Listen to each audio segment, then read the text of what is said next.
네, 엔비디아 실적 발표 컨퍼런스 콜이 계속되고 있는 가운데 발언들 업데이트해드리도록 하겠습니다. 젠슨항 CEO, 맞춤형 반도체가 설계된다고 해서 무조건 배포가 되는 건 아니라고 발언을 했습니다. 지금 브로드컴과 같은 기업들이 맞춤형 반도체로 엔비디아를 위협하느냐 해당 질문에 이렇게 발언을 하면서 우려를 일축했고요. 뿐만 아니라 4분기 중국 매출은 전년과 비슷한 수준이라고 강조를 했고요. 뿐만 아니라 AI는 점차 주류가 되어가고 있다라며 AI를 강조하기도 했습니다. 자, 본론으로 들어가 보겠습니다. 오늘 장의 중심이 될 중요한 이슈인 전략을 통해 정리해 보겠습니다. 타키오 뉴스 조호진 대표, 미르경제연구소 정태근 이사, 프레스티지 경영전략연구소 반종민 소장, 헤르메스 스탁 하창한 본부장 나오셨습니다. 어서 오세요. 네, 반갑습니다. 네, 첫 번째 뉴스는 엔비디아 실적입니다. 엔비디아 실적이 공개가 됐는데요. 4분기 매출과 EPS 모두 예상을 웃돌았고요. 또 다음 분기 전망 역시 예상을 웃돌았습니다. 물론 마진율이 소폭 가회를 하긴 했으나 그래도 시작은 일단 안도하는 분위기고요. 또 컨퍼런스 콜이 계속되면서 발언도 쏟아지고 있습니다. 사실 시장이 주목했던 실적인 만큼 자세하게 하나씩 뜯어봐야 될 것 같은데요. 먼저 조호준 대표님, 엔비디아 실적 요약해 주시죠. 그러니까 매출과 이제 EPS는 이제 예상치를 조금 웃돌았습니다. 이제 그것도 중요하긴 한데 더 중요한 거는 사실은 이제 다음 분기. 그러니까 오늘이 이제 1월 이제 27일 뭐 현지 시간 26일인데 왜 실적이 나왔지라고 의아하시는 분들 계실 텐데 미국 기업들은 사실 우리처럼 뭐 1, 2, 3, 뭐 4, 5 이렇게 딱딱 그 나눠서 실적을 발표하진 않아요. 그래서 이번에 엔비디아가 발표한 실적은 작년 11월, 12월, 올해 1월까지 그래서 3개월을 합쳐가지고 이번에 실적을 발표했다고 이해하시면 되겠고, 그래서 이제 아까 실적과 연계해서 추가로 말씀드리면은 그러면 차후에, 그러니까 그러면은 2, 3, 4에 대한 그 가이던스가 중요한데 가이던스가 역시 이제 그 월가에서 예상했던 것보다 좀 웃돌았습니다. 그래서 처음에 이제 그 장 마감 이후 실적 발표했는데 장 마감 이후 실적에 발표한 다음에 주가가 좀 떨어졌다가 시간의 거래에서는 다시 또 이제 올라가는 그런 현상을 보였습니다. 그래서 가이던스도 이제 예상치도 더 좋았다라는 걸 이해하시면 되겠고, 그러면 이제 우리가 이런 것들 다 종합해 봤을 때 우리가 이제 우려했던 것이 몇 가지 있었습니다. 하나는 이제 그 딥시크 1월 27일 날 이제 우리는 이제 설 연휴여 가지고 별다른 신경을 쓸 수 없었던 상황이었는데 미국에서는 이제 1월 27일 날 딥시크 충격이 나오면서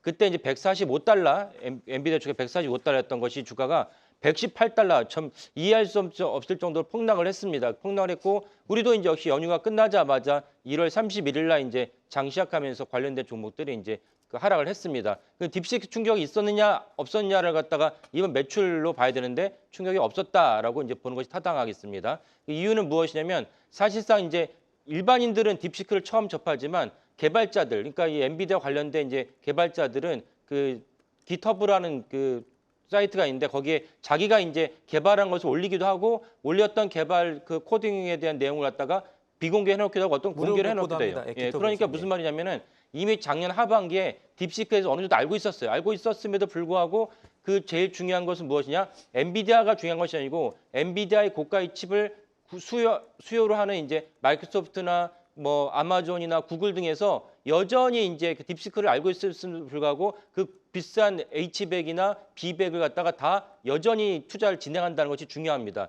그러니까 엔비디아 실적도 중요하지만 그들의 고객이 어떤 입장을 취할 것이냐, 그들의 고객이 딥시크를 보고 야 이런 게 있었어? 이렇게 반응할 고객은 한 군데도 없었다.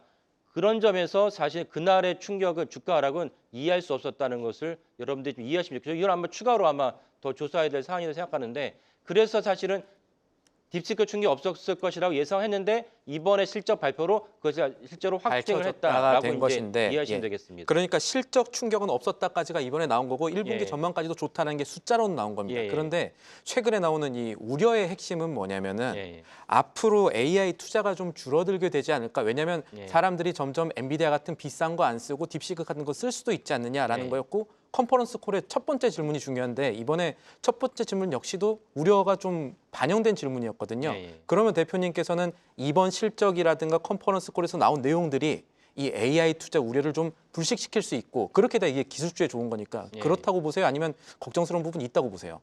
저는 전작으로 보는 거죠. 왜냐하면 그 딥시크가 자체적으로 발간한 테크니컬 리포트라고 있어요. 예. 저는 그 부분도 이해 안 가는데 왜 이해 안 가냐면 테크니컬 리포트에 보면 자기들이 얼마를 투자했다. 그래서 우리가 보통 한국 원화로 환산할 때 80억을 얘기했지만 그 이후에 우리가 뭐뭐뭐는 제외한 비용이라 밝혔어요.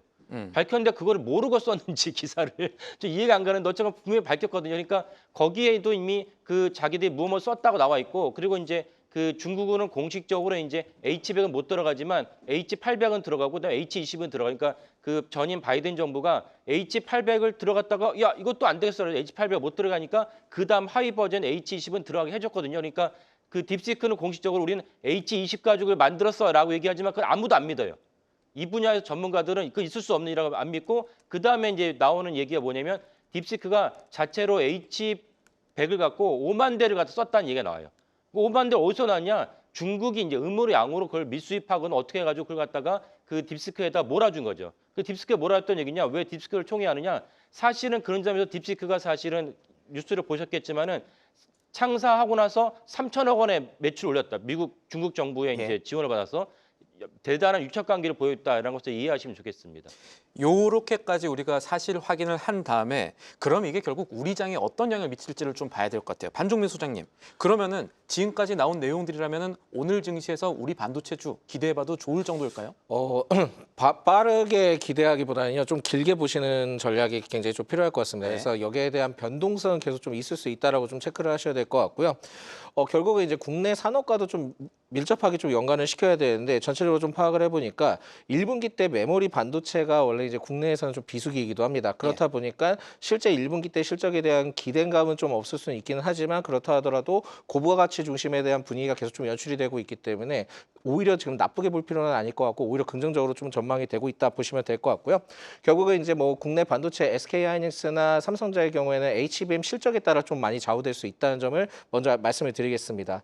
그리고 1월 수출액 그 반도체 쪽에 대해서 1월 수출액 동향 데이터를 좀 파악을 해보니까 100억 달러를 기록을 했습니다. 근데 이게 2024년 당시 2023년 때보다도 좀 증가를 한 상이거든요. 근데 작년 2월 그러니까 지금 현재 시점에 대해서 작년 그 2023년 2월 때 99억 달러, 2024년 2월 때 99억 달러를 기록했고 지금 현재 1일부터 20일까지 통계 데이터를 확인해 보니까 작년 동기 기간 때보다는 22% 증가를 했기 때문에 수출에 대한 분위기는 계속 좀 더 나올 가능성이 높다라고 보시면 될 것 같습니다. 그래서 반도체 수출액에 대한 부분들은 좀 크게 문제가 없을 것 같고요.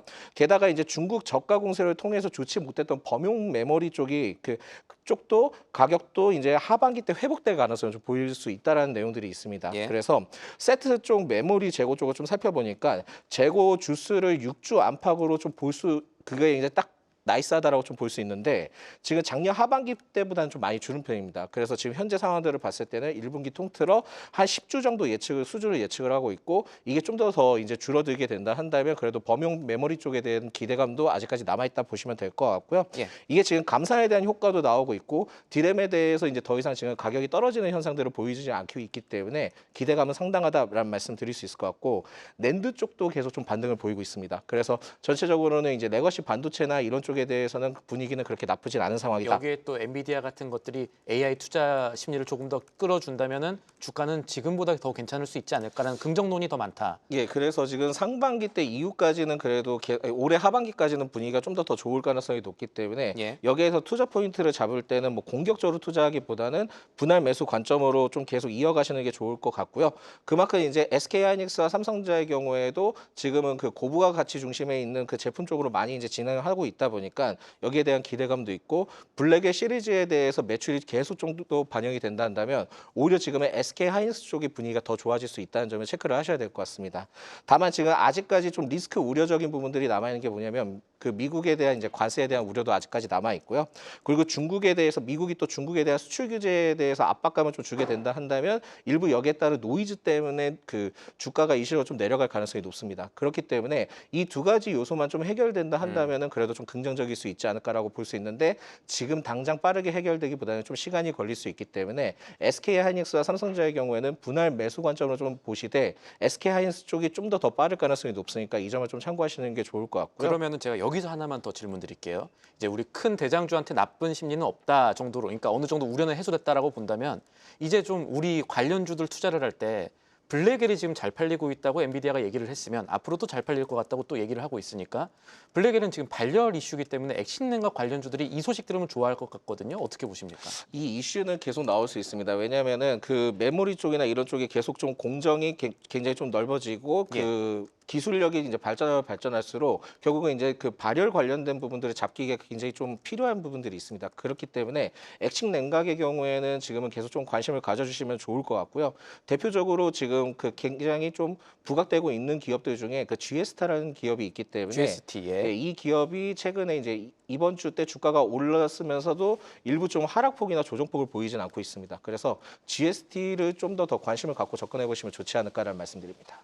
네, GST를 강조해 주셨는데요. 사실 엔비디아 같은 경우에는 3월에 개발자 컨퍼런스 GTC를 앞두고 있죠. 해당 모멘텀도 함께 주목을 해볼 필요가 있을 것 같습니다. 자, 그리고 엔비디아 실적 컨퍼런스가 끝났는데요. 컨퍼런스 콜에서 마지막에 젠슨 황이 블랙웰 수요는 엄청나다고 강조를 했고요. 우리는 2025년에 더욱더 강하게 성장할 것이라고 강조를 하면서 끝냈습니다. 뿐만 아니라 엔비디아 CFO는요. 컨퍼런스 콜이 마무리되기 직전에 아직 관세 영향은 알 수 없다고 발언을 하면서 시간의 거래에서 엔비디아 지금 약간 주가는 마이너스로 돌아섰네요. 약보합권으로 전환했습니다. 자, 다음 소식 확인해 보도록 하겠습니다. 대명 소노그룹이 염원을 이뤘습니다. 예림당 지분을 전량 인수하면서 TA항공의 새로운 주인이 된 건데요. 해당 소식에 예림당은 시간에서 8% 급등, 티웨이홀딩스는 상한가에 안착했습니다. 오늘장 좀 변동성이 예상되는 상황인데 정태근 이사님께서는 해당 이슈 어떻게 보고 계실까요? 일단은 끝났다고 봐야 되겠죠. 이제 마무리가 되게 되면서 그 소위 이제 M&A 같은 경우는 잘 아시겠지만 피인수되는 주체가 일단은 상당히 강력한 시세를 분출하는 거고요. 예림당은 일단은 매각을 통해서 자금 확보를 통한 신사업 추진 아마 이런 연결고리가 좀 완성이 되게 되면서 아마 시간에 걸려서 강세를 보였던 것이 아닌가 좀 볼 수가 있을 것 같습니다. 일단 아시다시피 서두에 말씀을 드렸듯이 이제는 1달러기 됐다고 보시는 게 맞는 것 같습니다. 어쨌든 예림당이 100기를 들었고 지분 매각을 하게 되면서 대명소노그룹이 일대주주 올라가기 최대주주 올라갔다는 부분들 잘 알고 계실 거고요. 그러면서 앞으로 이제 경영권 확보, 경영권 안정 이런 것들 뒤에 진행하게 될 건데 이게 에어 프리미아 2대 주주로 있다 보니까 아무래도 공정거래위원회 기업 결합 심사가 이제 예정이 되는데 이거를 이제 진행해야 되겠죠. 근데 요 같은 경우는 충분히 통과될 거라는 게 네. 뉴스를 통해서 나오고 있고 시장에서 통설이기 때문에 큰 문제는 되지 않을 것 같습니다. 그렇기 때문에 공정거래위원회 승인이 완료가 될 가능성이 상당히 높다라고 봐진 상황들이고 그리고 난 이후에 이사회 장악이라든지 경영권 구축을 할 가능성이 높기 때문에 추가적으로 나올 만한 돌발 사항은 없다라고 생각이 됩니다. 그렇기 때문에 마무리가 된 M&A 이슈이기 때문에 시간에 걸쳐서 나온 TA홀딩스라든지 그리고 예림당의 어떤 급등 현상은 단기 변동성으로 일단 대응을 하시는 게 좋지 않을까라고 생각을 하고 있습니다. 크게는 시장이 알던 대로 흐름이 흘러갔다라고 보시면 되겠고요. 이 산업적인 측면에서는 대한항공과 아시아나항공 이 양사 저가항공이죠. LCC 자회사 간의 통합까지 예고가 되어 있습니다. 그래서 올해 LCC 업계 판도 변화에 여러 가지 관심이 많이 쏠릴 것으로 보이는 상황이니까 새로운 소식 나올 때마다 저희와 함께 확인을 해보시죠. 다음 소식 넘어가겠습니다. 이 트럼프 미국 대통령 얘기 또 해야 되겠습니다. 이 트럼프 행정부 덕에 핫 키워드로 떠오른 분야가 있습니다. 바로 LNG. 액화 천연가스 시장인데요. 이 미국의 LNG 확대 정책에 힘입어서 국내 LNG 관련주, 밸류체인 관련 상승세가 계속 지속이 되고 있습니다. 사실 이미 말이 좀 오른 것 아닌가 이런 걱정들도 있긴 한데 하창원 본부장님 이제 투자를 생각하고 있는 투자자들은 LNG 관련해서는 어떻게 접근을 해야 될까요? 사실 저는 연속적으로 더 상승을 할 수 있지 않을까라고 생각을 하는데 예. 네, 대신에 이제 이전보다는 좀 시간을 더 많이 들여야 되지 않을까 생각을 합니다. 왜냐면 트럼프발 LNG의 상승은 최근 한두 달 사이에 끝난 게 아니죠. 계속적으로 작용이 됐었던 부분이고 사실 새로운 뉴스들이 붙어주면서 이제 상승 흐름들이 나오고 있는데요.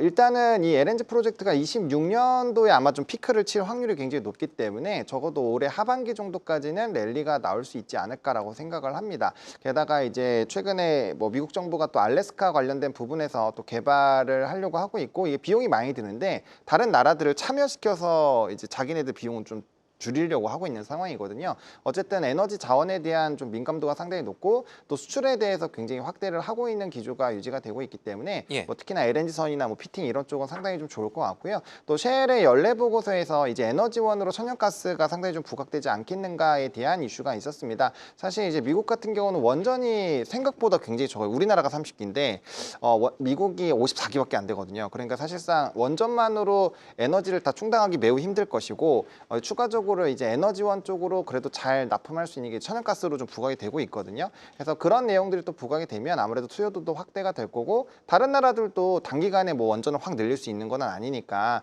아마 이런 천연가스에 대한 활용도가 높아지지 않겠느냐도 사실 좀 얘기가 나오고 있습니다. 그래서 앞으로의 35년도까지 뭐 계속적인 사용이 늘어난다라고 보고 있기 때문에 최근에 시장에서 움직이고 있는 건 뭐 포스코 인터내셔널, 성광밴드, 태광 이런 종목군들인데 이미 신고가를 계속 갱신하고 있는 종목군들이 있고요. 뭐 성광밴드나 뭐 태광 같은 종목군들 일부 눌림이 나왔다가 다시 재돌파를 하려고 하고 있기 때문에 사실 지금 시점에서는 선발 주자보다는 좀 다시 눌림 이후에 다시 재상승하는 쪽으로 일부 관심을 돌려보는 것도 나쁘지 않을 것 같고요. 그냥 중장기적으로 보신다라고 한다면 LNG선에 대한 수혜가 많이 나타난다라고 했을 때는 한국조선해양이 예. 저는 가장 크게 수혜를 볼 것으로 예상이 되고 있기 때문에 그냥 그 종목 하나만 보셔도 좀 나쁘지 않을 것 같다 정도로 정리드리겠습니다. 네, 이렇게 전반적인 투자 의견 함께 들어봤습니다. 바로 이어서 오늘 아침에 나온 가장 빠른 리포트 확인해보고 오시죠. 박정은 캐스터가 준비했습니다. 네, 오늘 아침에 나온 리포트 확인해보는 가장 빠른 리포트앤 공시 시간입니다. 미증시가 흔들려도 어제 기분 좋은 마이웨이 이어간 우리 증시, 오늘도 상승불 응원해보면서 증권가가 발행한 리포트들 확인해보시죠. 오늘은 상향과 하향 그리고 유지 리포트가 골고루 발행이 됐습니다. 클래시스와 한화 리포트는 잠시 후에 더 자세히 살펴보도록 하고요. KT에 대해서 하나증권이 7만 원으로 목표주가 높여 잡은 가운데 하향 의견으로는 HPSP와 메가스터디 교육에 대한 목표가 하향 의견 제시가 됐습니다. 또 오늘 미국 양자 컴퓨터 기업 아이온큐와 전략적인 파트너십을 체결했다는 소식이 전해졌죠. SK텔레콤에 대해 하나증권이 7만 원의 목표가 제시했습니다. 먼저 클래시스 리포트부터 확인해 보시죠. 미용에 관심이 있으신 분들이라면 한 번쯤 들어보셨겠죠. 슈링크. 이 슈링크 장비를 만든 게 바로 클래시스입니다. 어제 삼성의 인수설이 들려오면서 장중 최고가를 경신했다가 블룸버그 취재엔 인수설을 부인하긴 했지만 정말 삼성 측이 밝힌 공식적인 입장은 아니어서 노이즈가 있었죠. 결국엔 윗꼬리를 길게 달고 마무리를 했었는데 한편 오늘 상상인증권은 미용 의료기기 시장이 장기적으로 밝다면서 목표 주가를 7만 2천 원으로 높여 잡았습니다. 올해 이루다의 합병 효과가 실적에 반영될 전망이고 장비 수출에 있어서 경쟁력 확보를 통한 고성장이 지속될 거라고 내다봤는데요. 소모품 매출 역시나 빠른 속도로 늘어나면서 올해 매출 3천억 원 돌파가 가능할 거라고 짚어냈습니다. 또 클래시스가 오늘도 남다른 주가 상승, 주가 클래스를 보여줄지 오늘장 흐름도 함께 주시해보시죠. 이어서 하나보고서 살펴볼까요? 최근 지주사들 사이에서 투자자들의 마음을 가장 많이 사로잡았던 종목 아무래도 한화겠죠. 나도 잘하고 내 자식들도 잘하는 말 그대로 행복한 나날을 보내고 있습니다. 오늘 유한타증권은 한화에 대해서 자회사의 실적 서프라이즈와 건설 부문의 흑자 전환까지 브랜드의 로열티가 증가하고 있다면서 한화의 목표가를 4만 3천 원에서 6만 3천 원으로 2만 원이나 높여 잡았습니다. 또 올랐지만 안 올랐습니다. 이런 제목과 함께 최근 주가가 많이 상승하긴 했지만 아직 순자산 가치에 대비한 밸류에이션, 즉 NAV 대비 할인율은 역사적인 고점이라며 앞으로 추가 상승 여력 열려있는 점 주목했습니다. 오늘도 고성장 흐름 이어갈 수 있을지 지켜보시죠. 지금까지 가장 빠른 리포트앤공시 박정원이었습니다. 네, 계속해서 이슈 이어가도록 하겠습니다. 러시아와 우크라이나 전쟁 종전 논의의 변수로 여겨지던 미국과 우크라이나 간의 광물 협정이 합의 단계에 이르렀습니다.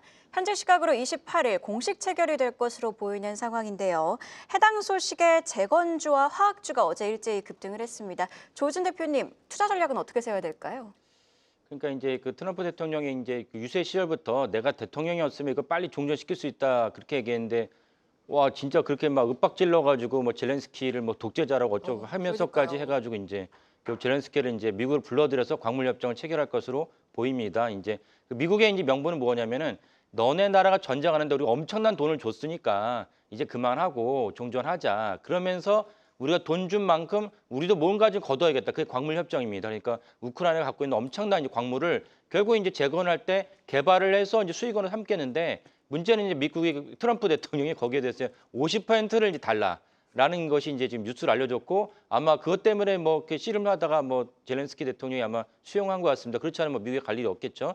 그러니까 이제 그것이 이제 28일 날 우리 시간으로 이제 우리는 아마 주시장 영향을 받는 게 주말 지나서 이제 3월 4일 날 이제 영향을 받을 것 같은데 그러면 이제 한마디로 말씀을 드리면 재건주들은 아마 지금 방송을 보신 분들은 많이 알고 계실 거고 그렇다면 이제 종전 서명을 하면 그때 이제 팔아야 된다. 그러니까 사실은 이제 금요일 날 이제 팔아야 된다고 말씀을 드립니다. 왜냐면은 사실 미국이 이제 그 전체적으로 우크라이나가 전쟁을 일으키는데 중요한 어떤 그 재원을 한 40% 정도 차지했고 그다음에 EU 뭐 독일, 영국 순으로 이제 지원을 했기 때문에 그러면 이제 그들 국가의 차등별로 이제 재건에 대한 매출이 발생할 수밖에 없다. 이건 뭐 인지상정이죠. 그럼 우리나라는 얼마예요? 우리나라는 거의 미미합니다. 그렇다면 미미한 국가가 야 우리도 뭐 좀 해줘라고 얘기했을 때 얼마만큼 수익이 타당성 있겠냐라는 것을 중요하게 보셔야 되고 더 중요한 것은 무엇이냐? 그걸 개인 투자가들이 다 개별적으로 계산할 수 있느냐라는 것도 생각하셔야 돼요. 그렇다면 계산할 수 없다면 이런 것이 바로 새로운 뉴스가 나오면 바로 파시는 게 맞겠다. 그래서 오늘부터 이제 금요일까지는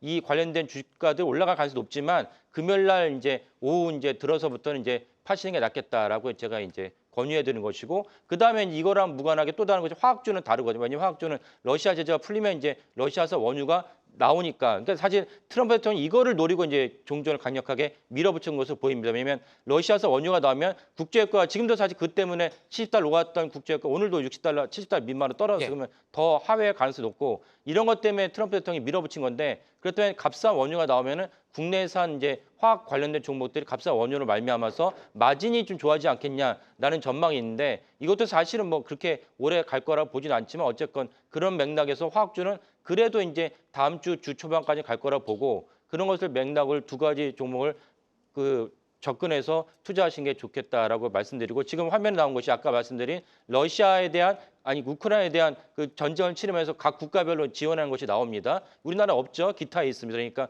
이런 것을 갖다가 차분하게 합리적으로 받아들이셔서 우리가 지원한 게 없으니까 받을 것도 별로 없다라고 이제 수용하신 것이 타당하다고 권유해 드립니다. 러우정정이 군물쌈을 타면서 이제 손익계산서를 잘 따져보면 예. 아마 이 재건주 같은 경우는 숫자보다는 심리로 움직이고 있었으니까 그렇죠. 이런 것들을 감안하라는 말씀이고 예. 사실 재건주에 대한 이 과도한 기대가 이 시장에 반영된 것은 사실이라고 봐야겠습니다. 다음 소식 보죠. 이번에는 금리 인하 수혜주를 좀 봐야 될 것 같아요. 한국은행이 기준금리를 2.75%로 내렸습니다. 올해 첫 인하입니다. 내수 살리기에 나서기 위함이라고 보시면 될 것 같은데 덕분에 이제 인터넷과 게임주가 지금 올라가는 모습을 좀 집중적으로 봐야 될 것 같습니다. 왜냐하면 금리 인하는 단기적이라기보다는 지속적인 이슈이기 때문에 오늘 장에 던져볼 질문은 최근에 금리 인하주 수혜주로 인터넷 게임주가 지목이 된 이런 투자 심리가 얼마나 더 갈까 하는 점이겠거든요. 정태근 이사님 어떻게 보십니까? 글쎄요, 저는 영향이 크게 있을까라는 생각을 좀 하고 생각보다는, 있거든요. 예. 그러니까 마지막에 미리 먼저 말씀을 드리면 뭐 금리 쪽 같은 경우는 그냥 대형 수출주 쪽을 보는 게 좀 맞다라고 생각이 들고 어제 많이 부각은 안 됐지만은 인터넷하고 게임 업종보다는 바이오가 좀 더 영향을 오히려 성장주니까 받았다고 생각을 하고 있습니다.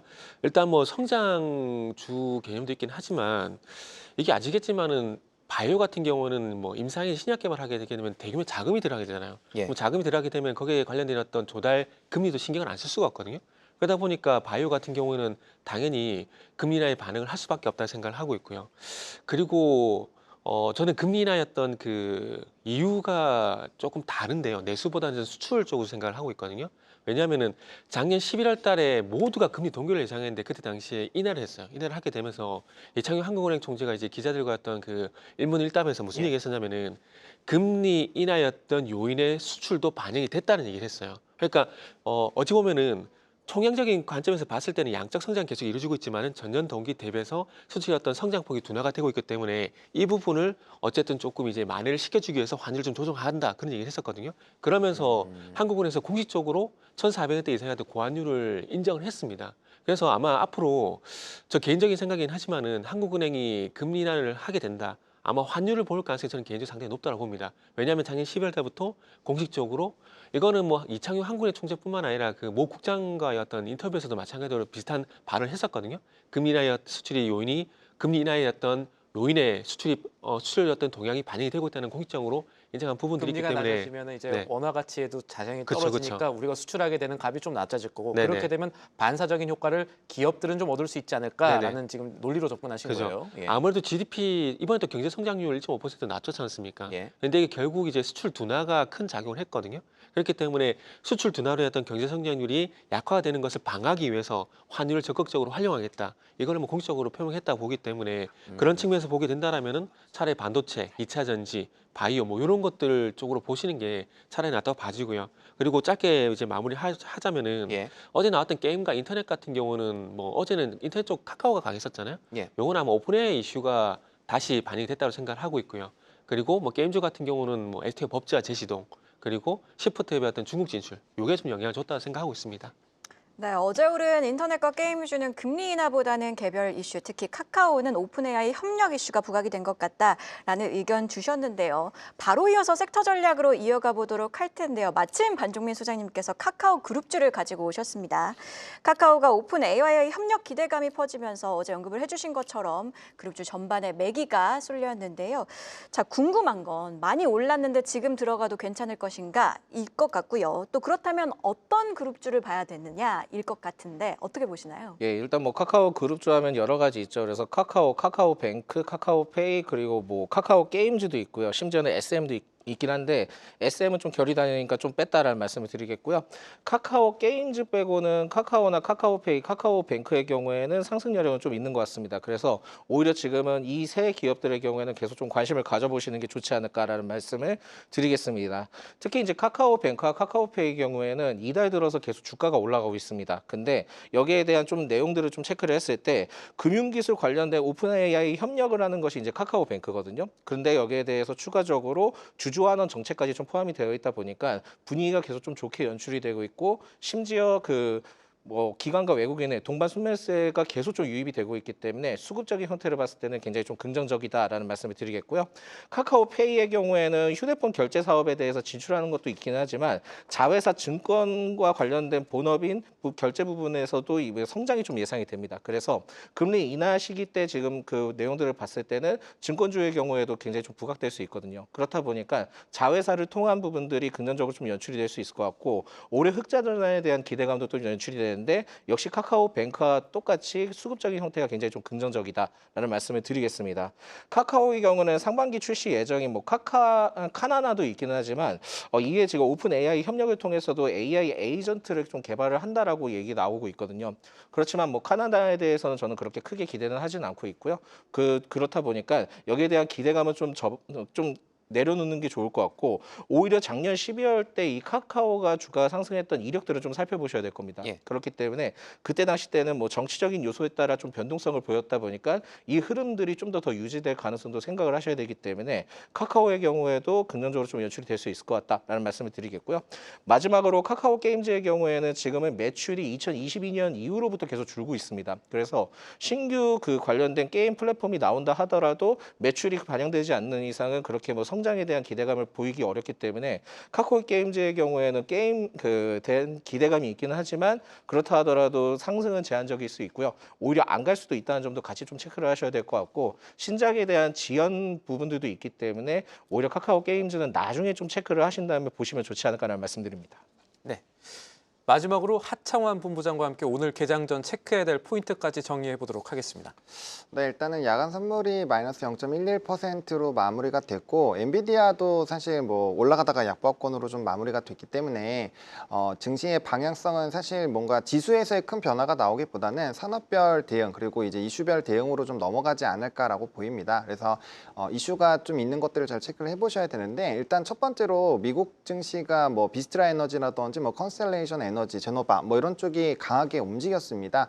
뭐 추가적인 데이터 센터에 따른 AI 확대 이슈가 있는데 오늘 에너지 3법에 대한 보훈회의 통과가 있거든요. 이렇게 되면 전력기기나 재생에너지 쪽이 상당히 또 탄력적으로 움직일 수 있고 또 거기에 맞춰서 지금 이제 트럼프 영국 총리와의 또 정상회의가 있는데 요거를 진행하게 됐을 때 또 재건이나 방위비 이슈가 크게 부각이 될 수가 있거든요. 근데 전일 같은 경우도 재건 관련된 이슈들이 부각이 되면서 전력 인프라 종목군들이 좀 꿈틀거리기는 했습니다. 그래서 이런 부분들 좀 체크를 해보셔야 될 것 같고요. 또 비철금속이 또 시간에서 일부 움직임이 나왔는데 이것도 이제 관세 관련된 이슈로 영향이 되고 있는 상황이어서 뭐 재건이나 또 인프라 이슈가 나오면 또 구리 쪽이 가격이 또 상승을 하거든요. 이게 다 연결성이 있어가지고 이제 해당 관련된 산업군들의 이슈들은 좀 잘 체크를 해보시면 좋을 것 같고 또 하이닉스 HBM4에 대한 수율 이슈들도 좀 전일 부각이 됐기 때문에 복합적으로 좀 체크를 해보시면 좋을 것 같습니다. 네, 이슈앤 전략 네 분의 전문가와 함께 개장 전 꼭 확인해야 할 뉴스들 체크하고 전략까지 세워봤습니다. 고맙습니다. 감사합니다. 계속해서 다양한 경제 이슈를 알고 싶다면 구독과 좋아요, 알림 설정 부탁드립니다.